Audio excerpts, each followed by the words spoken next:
Welcome to the summer edition of the Sprint to Success with Design Thinking podcast. How do you navigate change?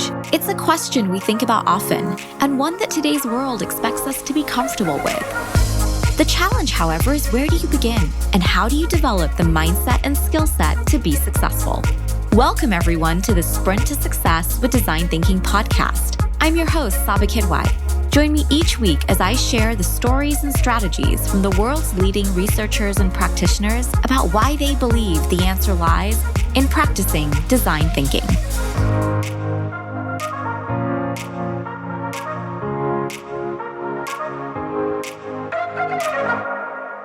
In the book, Brant says when we don't take the time to pause and reflect on our values, we're essentially winging it.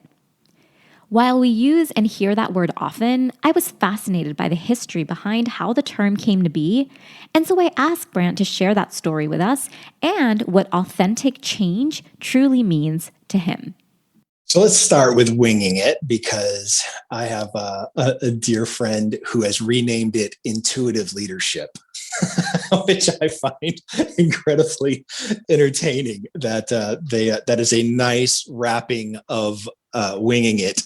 But the idea for me is, so the history of winging it I found incredibly fascinating, right? So winging it comes from the theater.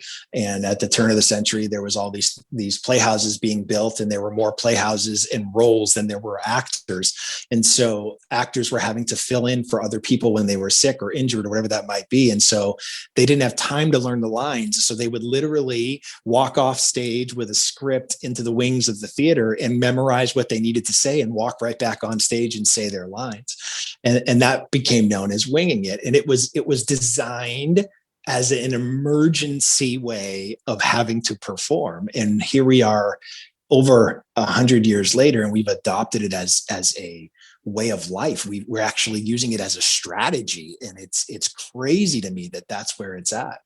I don't believe that you can do anything on purpose without discovering what these non-negotiable values are. The best you can hope for is that you get lucky and you happen to cross one of them in your plans, as opposed to literally using them to develop the strategy that you want to move forward with. I think it's funny. I looked at this, and this is the conversation I was really excited to have about what does authentic change look like, especially with the education system being where it is, where the new rules sort of being placed with a new administration, and we so desperately want to focus things on an outcome. And I say this in the book, and I mean it with my whole heart. Unless your name is Gandalf or Glinda, you don't have that kind of power. You cannot control outcomes. The best you can hope for is to control the deliberate intention that goes into making those decisions.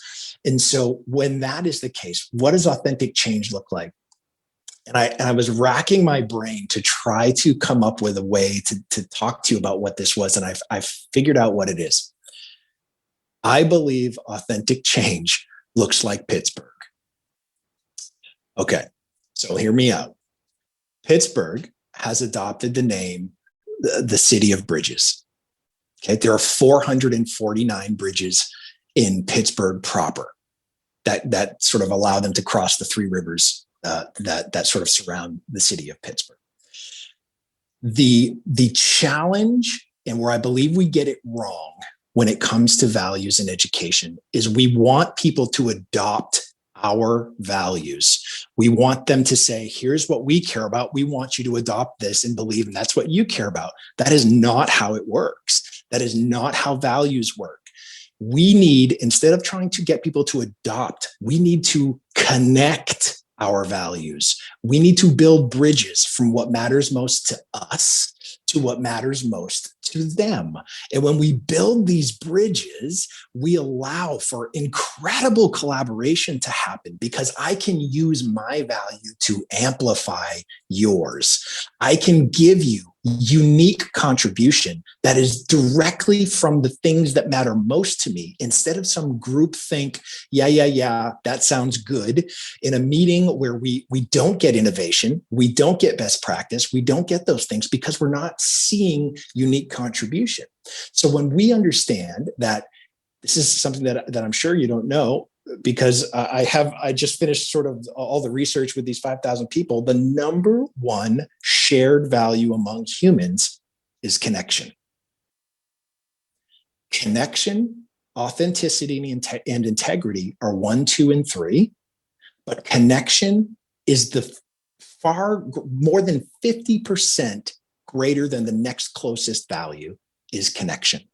And so when we think about that, when we think about how are we going to approach education in an innovative way that basically comes with new ideas that are going to be impactful in a way that can change what's possible from what we have already, it comes through connecting values with these bridges so that we can both contribute to what the answers are instead of a one way, you need to adopt what I believe is most important.